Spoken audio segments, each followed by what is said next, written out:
Ce shiur dédié à l'élévation de l'âme de Karen, Ruth, Len, Zechona Livracha. La question de David. On doit avoir confiance en Dieu. Dieu sait ce qui est bon pour moi.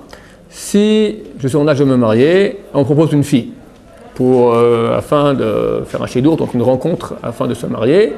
Est-ce que ça signifie qu'elle est envoyée par Dieu et c'est la bonne? C'est ça la question? Plus ou moins. Alors c'est quoi le moins? Le moins, c'est que moi, bon, c'est plus ça. Bon, alors c'est la question.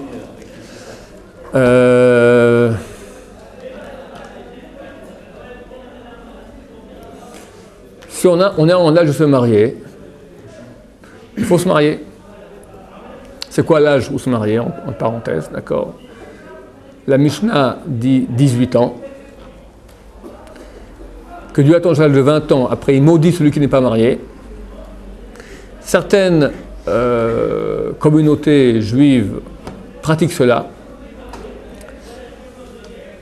Et d'autres disent non, qu'aujourd'hui, on peut attendre jusqu'à 22 ans. Le Rav Yosef, aussi, les deux disaient, si un jeune homme dit qu'il veut se marier, on le marie tout de suite. S'il dit qu'il ne veut pas se marier, on attend jusqu'à 22 ans. 22 ans, qu'il veuille pas, il faut le marier. Maintenant, comment du ciel nous vient notre mazal? C'est la question que se demandent quelques dizaines de milliers de jeunes gens et jeunes filles francophones, et centaines de milliers dans notre peuple. Alors la Gemara, elle dit, la Gemara au début de traité Sota, elle dit comme ça, elle dit, premier mariage, elle dit comme ça, qu'il y a une contradiction.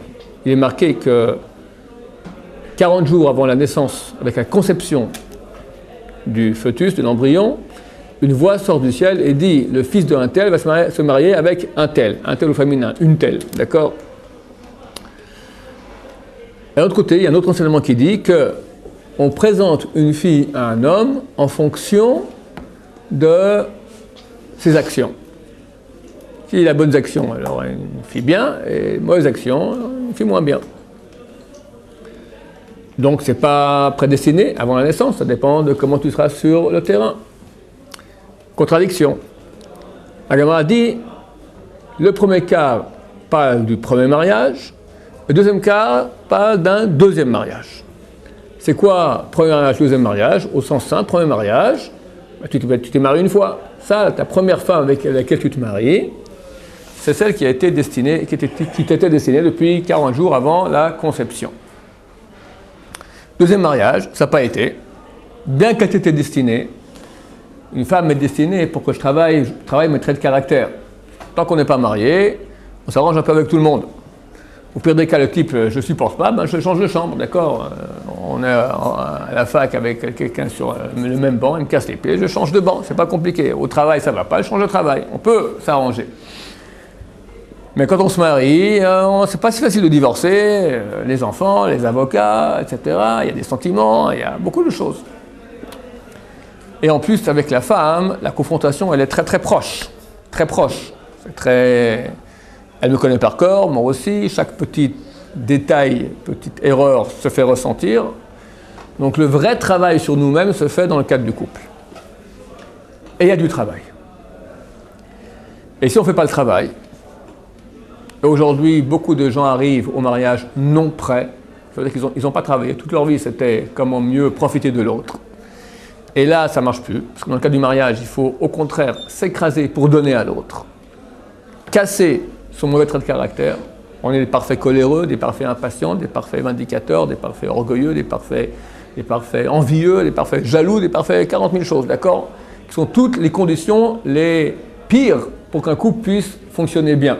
Pour qu'un couple puisse bien fonctionner, il faut être super dans l'abnégation, être prêt à passer l'éponge. C'est pas grave, je suis d'accord. Être d'accord sur tout. Bien que, on ne peut pas être d'accord sur tout parce qu'il y a des choses des fois qui sont fausses. Mais dans la confrontation, lorsque ça ne va pas au niveau des nerfs, tout ça, on calme le jeu. Une fois que c'est calme, on peut parler tranquillement, essayer de voir où est ce qui est vrai, qu'est-ce qui est juste. Et si on n'arrive pas à un accord, on peut toujours contacter une tierce personne, un rave, un sage, quelqu'un qu'on respecte, qui va essayer de voir où est la vérité. Mais dans la confrontation, dans la dispute, d'accord, dans les nerfs, ça, il faut savoir s'écraser. Et là, ça nécessite un grand travail de midot. Donc même si on est tombé sur son vrai mazal, celui qui m'était destiné 40 jours avant la naissance, ça peut ne pas marcher, parce que l'un ou le deuxième, ou les deux à la fois d'habitude, n'ont pas fait le job de travail de midot, de travail sur les traits de caractère, comme il se doit. Et dans ce cas-là, je finis juste ce que je voulais dire, dans ce cas-là, on se remarie, on essaie de remarier avec une deuxième femme, et là, c'est pas celle qui t'était destinée 40 jours avant la naissance, c'était celle du ciel, on va te destiner en fonction de ton travail, qui tu es, de tes actions. Tu es un type bien, tu auras une fille bien, tu es un moyen, tu auras un moyen, tu es une ordure, tu auras une ordure, d'accord? Qui se ressemble, ça semble. Ça, c'est l'explication de la Gemara dans Traité Sota, page 2, d'après le sens simple. La Kabbalah va expliquer une chose plus profonde. Avant d'expliquer, je vais répondre aux questions. Alors oui, Yoni. Vous avez dit l'abnégation, mais jusqu'à quel point il y a une limite on ne peut pas tout tolérer, on ne peut pas non plus s'énerver pour tout. Mais... La technique est la suivante. On ne s'énerve pas. Chaque fois qu'on s'énerve, c'est-à-dire qu'on est en perte de contrôle et que c'est la partie animale qui s'exprime. Et là, on ne peut rien régler. On peut parler sans s'énerver. Et l'abnégation, c'est... Quand on parle et on est énervé, ça ne passe pas bien. Quand on parle, on n'est pas énervé, on est les deux poussés par un sentiment de vouloir calmement essayer de voir qu'est-ce qui se passe, qu'est-ce qu'on peut faire, on peut y arriver. Mais c'est très dur. Même quand après on en parle calmement, des fois on s'énerve de nouveau. Donc il faut se travailler sur les nerfs, arriver à accepter, ça ne va pas comme je veux. Et ça demande un travail de s'écraser.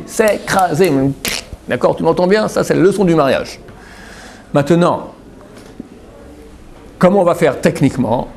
Pas, elle me crie dessus, elle me poursuit avec le roule à pâtisserie, et moi le rabbi il a dit, j'accepte, et je cours, elle me poursuit, et je cours, et je me poursuis, d'accord, je ne dis pas ça. Je peux dire, écoute, maintenant tu es énervé, je suis énervé, viens, arrêtons, on en parle quand on sera plus calme. Je peux même lever le ton, mais rester calme à l'intérieur, et ça c'est dangereux. Parce que quand on lève le ton, d'habitude, même si on se retient plus, d'accord?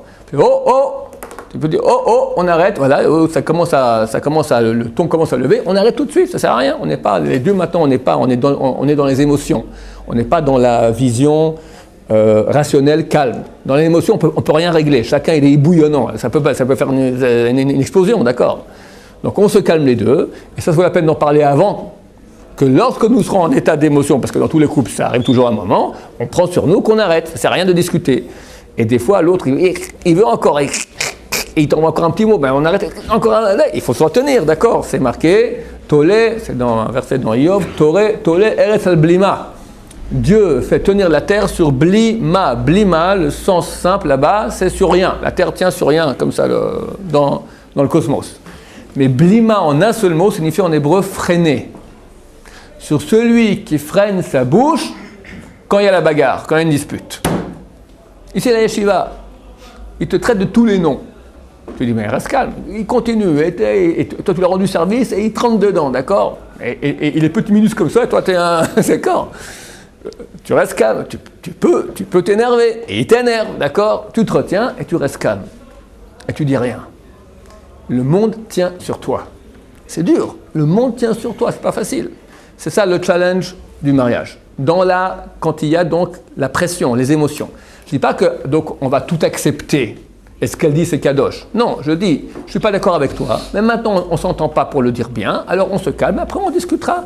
Quand en deux gens intelligents, on peut toujours arriver au compromis intelligent entre les deux, et sinon, on contacte une troisième personne, tierce personne, qui est hors de la confusion et tous les sentiments qui sont mêlés dans le couple, et qui pourra trancher intelligemment. Oui. Pourquoi souvent dans tous les cours de Shalom Bayit, on parle que de l'homme qui doit travailler? Dans les cours de Shalom Bayit, on parle aux hommes. On parle que aux hommes. Je ne connais pas ce genre de cours. Aux hommes, on parle aux hommes. Aux femmes, on parle aux femmes.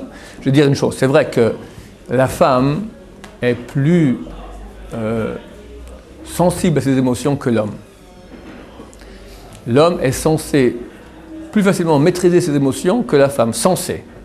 Il a plus d'outils pour cela qu'une femme, mais les deux doivent le faire. Mais c'est vrai que l'homme a plus les moyens. Une femme, dans sa nature, elle est plus sujette à ses émotions. Elle doit travailler aussi et se raisonner. Mais l'homme est plus raisonnable. C'est pour ça que la femme, d'habitude, compte sur l'homme. Parce que quand elle voit qu'un homme qui se retient et qui fait tout d'après la raison et pas d'après son estomac et ses pulsions, elle compte sur lui, parce qu'elle-même, elle manque de cela. Donc elle voit que c'est un homme sur qui on peut compter. C'est quoi un homme? C'est pas quelqu'un qui tape sur la table et qui dit femme, donne-moi à manger. Ça, c'est une bête, d'accord? Un homme, c'est quelqu'un qui se retient quand il a des pulsions. Et la femme, elle respecte cela. Tous les êtres humains respectent un homme qui se retient.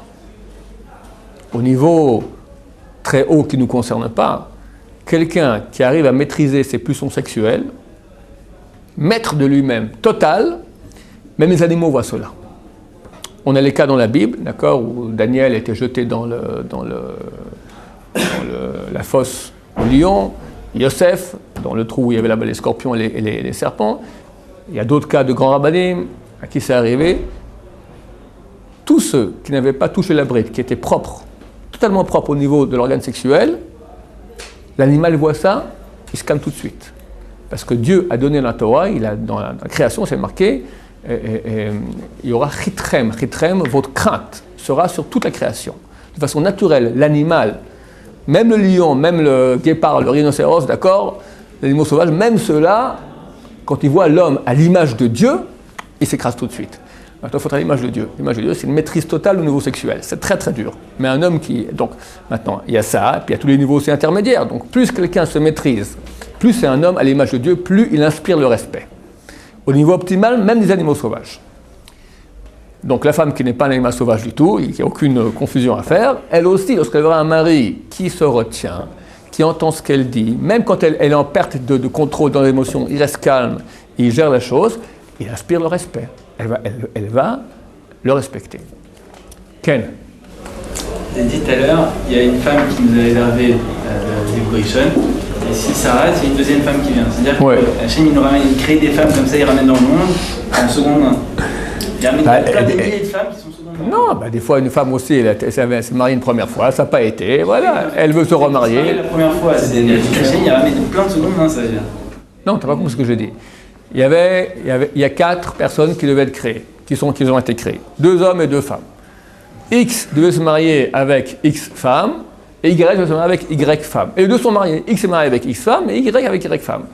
X a flanqué une tarte à X femmes, un verre à le bol, elle a divorcé. Y femme a flanqué une tarte à son mari, d'accord, ou a trompé son mari avec Z, d'accord. Y n'est pas content et il a divorcé. Bon, Y femme et Y femme et X homme. Non, et maintenant il y a 4 solitaires, singletons qui se baladent, d'accord. Et Dieu fait en sorte que X homme rencontre Y femme et Y homme rencontre X femme. Ils se remarient. Alors les 4 ont été... Il y a des hommes qui se marient avec des femmes qui n'ont jamais été mariées, qui sont jamais mariées, c'est ça que je veux vous dire. Aussi, ça peut arriver. Ok, très bien. Ta question est bonne. Elle nous amène maintenant, ta question est bonne. Donc, tu poses la question, il y a bien des femmes qui se marient aussi en premier mariage avec un homme qui est en deuxième mariage. Oui, et le contraire aussi. Ça nous amène, la solution nous amène à ce que dit la Kabbalah. La Kabbalah, elle dit, lorsque la Gemara, elle dit, premier mariage, deuxième mariage, elle ne parle pas du premier mariage, deuxième mariage dans une même vie. Premier mariage dans une vie antérieure, on était en Gilgoul. Et là, on revient maintenant réincarné dans une deuxième vie. Première vie dans laquelle tu étais la première fois que tu viens sur Terre, avant que tu naisses 40 jours auparavant, on dit fils d'un tel avec une telle. Et le mariage se fait comme tu l'as demandé dans ta question. Le type, il a habité un Shabbat chez des amis. La mère de Y le voit, elle trouve très sympathique, elle en parle à sa fille dit pourquoi pas, et ils se contactent par un chatran, ils se rencontrent, et la deuxième rencontre déjà, ils s'entendent très bien, il faut encore 2-3 rencontres pour être certain que c'est bon, et en 2 semaines, ils sont fiancés, en 3 mois, ils sont mariés, super facile. Ça, c'est quand on est donc dans le Gilgul Rishon, la première fois on vient sur Terre. Aujourd'hui, l'immense presque totalité de l'humanité, quand du peuple juif, je ne sais pas comment c'est chez les goïms, chez les juifs, sont des réincarnés. Et là, il y a le passif des péchés de notre ancienne réincarnation, qui fait que, bien qu'on aimerait bien se marier, elle aussi, les péchés empêchent. Les péchés veulent nous faire souffrir, veulent nous embêter. Et si, ce qui est d'habitude le cas, on a péché au niveau sexuel, c'est encore plus une bonne raison de nous embêter. Et là, ça fait qu'on galère, et on cherche, et on ne sait pas, et tout à coup, maintenant, on nous propose une fille. Alors, elle est envoyée par Dieu, oui ou non? Oui, elle est envoyée par Dieu, mais pourquoi? Pour se marier? Non, pour t'embêter.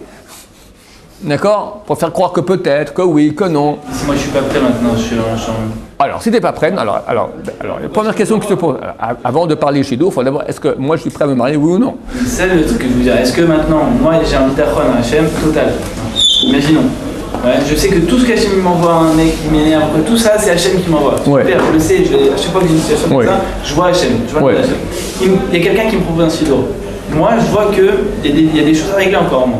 Ok, donc ta question elle est comme ça. Ok, je répète ta question. Tout ce qui m'arrive provient d'Hachem. Donc moi je ne suis pas forcément maintenant, je n'ai pas encore décidé que je voulais commencer à faire des shidduchim et me marier. Je ne suis pas contre, mais j'ai pas encore, je suis un peu hésitant. Du coup on me propose, écoute voilà j'ai une fille pour toi. Est-ce que c'est elle et je ne dois pas refuser ou je peux refuser? Alors la question elle n'est pas du tout est-ce que Dieu m'a envoyé ça maintenant pour me marier oui ou non. Parce que, étant donné que le monde n'est pas fait que de bien, il y a du mal, et Hachem veut qu'on soit confronté au mal, et qu'on fasse les bons choix. Il se peut que Hachem m'envoie maintenant cette femme-là pour me mettre à l'épreuve. Quel type d'épreuve? Par exemple, est-ce que maintenant je suis prêt pour le mariage? Oui ou non? Hachem pense que non. Mais moi je me laisse traîner. Et il veut maintenant que je fasse un travail plus rapide de commencer à corriger ce qu'il faut corriger pour être mariable. Donc il m'envoie déjà un panneau indicateur. Attention mon cher ami, sache que tu es bientôt en âge de marier, fais vite pour te corriger. Ou bien il se peut que... qu'est-ce qu'il peut y avoir encore en autre option? Toi tu es en train d'étudier la Torah maintenant, tu es bien dans ta vie, tu avances comme il faut, et... de façon légitime, juste, c'est pas le moment de te marier, on veut t'embêter, te faire des trucs qui te cassent la tête, oui, non. Hein? Mais il y a le mal dans le monde, je comprends pas, il y a le mal, il y a beaucoup de mal. Dans notre monde, il y a plus de mal que de bien. Oui, mais c'est pas toi. Hachem a donné au mal une très grande marge de choix. Pourquoi? Parce qu'il veut nous éprouver. Donc c'est Hachem qui envoie le mal. C'est Hachem qui envoie le mal, mais c'est le mal. D'accord? C'est le mal. C'est pas Hachem, c'est pas le mal à envoyer du bien pour faire le bien. Hachem envoie le mal pour nous proposer des options qui sont mauvaises. Et à moi maintenant, le but il est bien, c'est que je comprenne que l'option elle est mauvaise. Alors par exemple maintenant, quelqu'un maintenant il a 18 ans, il a 19 ans, d'accord? Il n'est pas prêt pour le mariage. Et bien au Hachem en Torah, il trace. Il avance, il est bien. On le dit, écoute, j'ai une fille extraordinaire, machin, il faut pas que... Allez, non, mais je veux pas, mais... Allez, non, je veux pas, mais allez. À la fin, tu dis oui, et ça te casse la tête et tout ça, et tu sais pas, et oui, et non, et après, et hop, l'étude, elle tombe. C'est un envoyé du Yetzirah. Il n'y a aucun doute là-dessus. Et d'où je sais, moi. Alors, on a la raison. Alors, dans... La fin d'Hachem, que tout ce qui m'envoie, c'est Hachem. Et moi, ma vie personnelle, de comment je dois avancer dans la vie. Pour savoir, c'est ce qui m'arrive dans la vie, provient du mal ou du bien, si c'est à prendre ou à laisser, il y a un seul moyen de savoir. Notre raison au moyen de la Torah. Notre raison au moyen de la Torah. La Torah va me dire qu'est-ce qui est juste, qu'est-ce qui est faux, et aussi ma raison. Les deux conjugués vont me faire voir est-ce que c'est juste ou faux. Donc il faut voir, j'ai 19 ans, je ne suis pas pressé de me marier, je trace en Torah, marié ou pas? Alors c'est quoi les critères? Il faut se marier ou pas? Alors ok, alors maintenant tu parles, une autre question. Quels sont les critères d'après la Torah quand il faut se marier ou pas? Les critères sont les suivants. Dès que les gens qui nous connaissent et qui sont des gens sages pensent qu'au niveau des midot, du trait de caractère, on est suffisamment construit pour se marier, on se marie le plus rapidement possible. Pas avant 18 ans. D'habitude, on considérera au moins 20 ans pour un minimum de maturité. Dès 20 ans, quelqu'un, s'il est construit au niveau des midot suffisamment, pas parfait, parce qu'on n'est jamais parfait, suffisamment responsable, suffisamment, il sait s'écraser, il sait se retenir, il sait avoir une discussion intelligente, il peut demain être un mari et un papa, parce que ça va vite, d'accord? On se marie le plus rapidement possible. S'il n'est pas intéressé, parce qu'il veut encore étudier la Torah, alors on peut permettre jusqu'à 22 ans. 22 ans, qui veuille pas, on le marie. Les cas des balais de Tchouva, qui viennent à l'âge de 25 ans, 26 ans, 30 ans, encore complètement ravagés par le vide en temps, et ils ne sont pas du tout construits, il faut un minimum de temps. D'habitude, on essaie le plus rapidement de les rendre opérationnels shidour, c'est-à-dire normal. Et des fois, ça prend plus que 6 mois. Des fois, tu en as qui viennent, qui sont construits, ils sont bien, il y en a qui ont des gens ravagés, d'accord, il est incapable, rien, quoi. Il a fumé 10 ans, tu comprends, donc il est resté à l'âge mental de 15 ans, il faut un peu travailler, ramer pour qu'il arrive à, voilà, par exemple. Sur le principe, pourquoi un homme il pourrait être avec n'importe quelle femme, vu que le but c'est de s'écraser?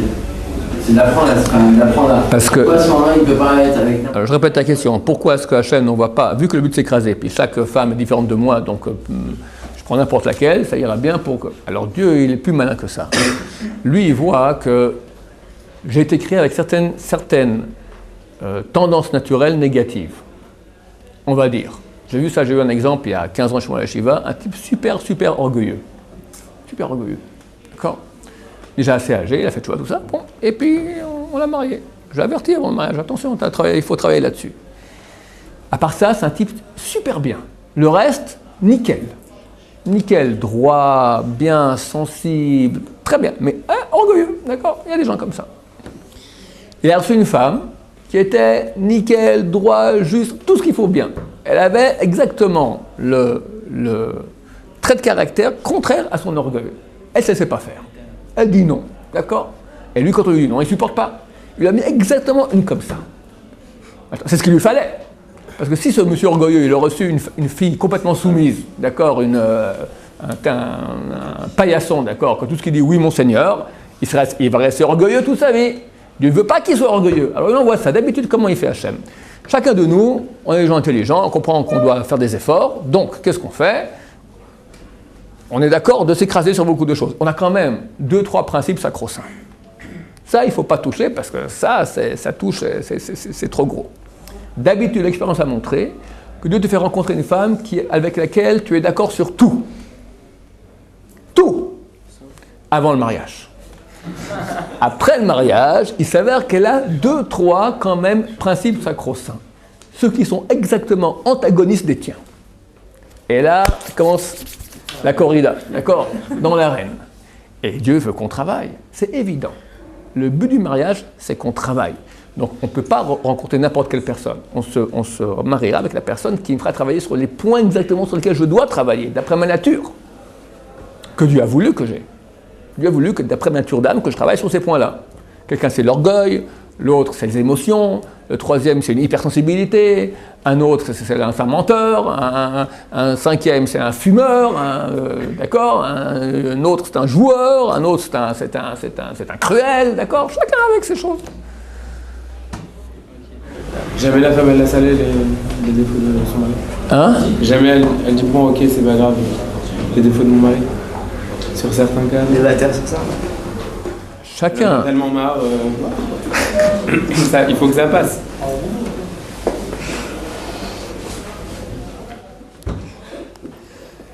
Ta question. Jamais est-ce que la femme, elle accepte de laisser tomber, et puis elle a compris qu'elle a un mari tordu sur un certain point, elle laisse tomber. Ça arrive. Mais ce n'est pas une réussite. Le but est qu'on se perfectionne. Si la femme qui est mon entraîneur quelque part dit écoute mon cher ami, sur ce point-là c'est 0, allez on fait l'impasse, tu auras des notes sur les autres points, ça, de toute façon ça sera 0, tant pis. Tu arrives à la main bas, 0, nul. Qu'est-ce qu'il faut faire? Revenir en Gilgoul? Revenir réincarner? Dieu veut qu'on soit parfait, on sera parfait. Si ta femme n'a pas été ton coup. Si j'ai eu un chevalier parfait, si j'ai eu un chevalier. C'est bien. Tu auras d'autres points. D'accord, attends, je réponds à sa question. Quelqu'un maintenant, sa femme, elle a dit ok, écoute mon cher ami, donne-moi un trait de caractère, d'accord? Tu as toujours raison, d'accord? On peut pas, voilà. Paresseux, voilà. Le type, il se lève, c'est un grand problème. Beaucoup de garçons n'arrivent pas à se lever le matin. Et après le mariage, ils vont se lever. Bah, pas du tout, d'accord? Et les femmes n'ont pas ce problème. Les femmes, c'est très rare des femmes paresseuses qui restent au lit le matin, elles ne connaissent pas, elles ne comprennent pas. Elles savent que le collège commence à 9h, le boulot commence à 9h, le collège commence à 9h. Sa prière, ça prend au moins 50 minutes, d'accord? Il doit aller à la synagogue, revenir pour sa petite déjeuner. Et maintenant. C'est génial. Hein? C'est un réveil en fait, la femme. C'est génial. Pardon? C'est génial si c'est un réveil. C'est pas un réveil. Le réveil, mais tu me dis laisse-moi tranquille, d'accord? C'est ça le problème. C'est une crise. Les femmes sont extrêmement déçues, elles ne comprennent pas. On leur fait une formation avant, sachez que les hommes sont paresseux de nature et ils ont du mal à se lever le matin, mais c'est un problème. C'est un problème. Elles ne comprennent pas. Elles sont droites. Il y a la prière, il faut aller à la prière, après il faut aller au travail. Ça prend tout, on va dire 1h30, comment tu fais ça en 40 minutes? Elle ne comprend pas. Et c'est clair que dans son esprit, l'homme, il descend de niveau. Elle est déçue. Et c'est mauvais qu'une femme soit déçue. Elle doit admirer son mari. Il faut se lever le matin. C'est trop dur. Et voilà, c'est un trait de caractère sur lequel il faut travailler déjà avant le mariage. C'est clair. C'est clair. C'est un exemple. Hein? Ça arrive à l'homme de critiquer sa femme. Aussi. Alors, le même problème. Bien sûr, bien sûr. Il y a des femmes paresseuses aussi. Ça arrive aussi. Alors, donc, pour expliquer le principe, mon coach, c'est ma femme. Et son coach, c'est moi-même. Si elle veut pas ça. Un moment. C'est comme ça que ça a été fait. Maintenant. Un des deux conjoints, il est têtu. Il dit, écoute, c'est comme ça je me suis marié. Tu t'es marié avec moi comme ça, fous-moi la paix. Voilà. On reste tranquille, d'accord? Je ne changerai pas. Si tu n'es pas content, divorce, d'accord? Elle ne veut pas divorcer. Il y a des enfants, machin, tout ça. Elle, miskena, la pauvre, donc elle se résigne à avoir un mari comme ça. Ok. Alors d'abord, lui, il ne se comporte pas comme il faut avec elle, mais deuxièmement, il arrive au Lamaba. Mon cher ami, tu devais corriger ça, tu n'as pas corrigé. Retour, casse départ. Et revient sur terre, et vas-y naître, et vas-y apprendre à marcher, et vas-y les mal dedans, et vas-y à l'école, et refaire le maudit bac, d'accord? Et après trouver le chidour, et retrouver avec le même problème exactement. Personne qui meurt parfait. Hein? Personne qui meurt parfait. Il y a un tikkun à faire. Il y a un certain niveau que Dieu nous demande, d'accord? On n'est pas parfait, mais on ne sait pas quel niveau. Il y a un certain niveau par rapport à notre qualité d'âme, de perfection auquel il faut arriver. Le Mishnah Brura, c'est pas du tout, Mishnah Brura n'est pas un grand kabbaliste, d'accord? Enfin, il est un grand kabbaliste, mais il ne parle pas du tout Kabbalah, c'est un litaï, c'est très. Dans les lois de Yom Kippour, dans le Sharat Tziyun, il explique un truc Kabbalah. Il dit comme ça. Pourquoi est-ce qu'on lit à Mincha de Yom Kippour, on lit Yona, prophète Yona? C'est quoi? Où est le rapport avec Yom Kippour? Alors il y a un petit rapport, c'est que Yona a été voir les gens de Ninive, il dit si vous n'avez pas de tchouva dans 40 jours, Dieu détruit la ville. Et ils ont fait tchouva, et Dieu n'a pas détruit la ville. Comme ça, on voit que la tchouva aide. Et c'est très peu, parce que c'est la fin de l'histoire. Toute l'histoire qu'il est parti, Dieu lui a dit va prophétiser à Ninive, il ne veut pas, il part en bateau. À la fin, on le jette à l'eau, et le poisson qui le prend, et à la fin, il part à Ninive. Il dit, mon cher ami, Dieu t'a envoyé pour une mission sur terre. Tu veux fuir, comme Yona, tu vas fuir. Mais à la fin, Dieu te ramènera. Alors tu tomberas à l'eau. Tu vas croire que tu vas mourir. Le poisson va te prendre. 3 jours, tu vas implorer Dieu, et à la fin, il va te cracher. Hein. Ça veut dire, tu ne veux pas maintenant réparer dans ce Gilgoul, tu ne veux pas faire tchouva. À Yom Kippour, fais tchouva. Tu dis, je ne peux pas, j'arrive pas, c'est trop dur. Ok, tu ne fais pas tchouva. Mais tu dois te corriger. À la fin, tu vas mourir sans avoir fait tchouva. Tu reviendras ici en réincarnation avec les mêmes problèmes, exactement les mêmes traits de caractère, si pas pire, parce que plus tu as péché, plus tu t'es enfoncé dans le mauvais caractère, plus il devient solide. Tu reviens avec le même mauvais caractère solide. Tu vois, des fois qui naissent avec un problème de caractère, c'est d'accord? De quoi ça vient? C'est, mon cher ami, tu as 30 réincarnations de passifs là-dessus. On t'a envoyé 30 fois sur ta corrigé, ça, tu n'as pas encore corrigé. C'est dur comme du fer. Et Dieu veut que tu corriges. Et t'envoie une femme pour ça.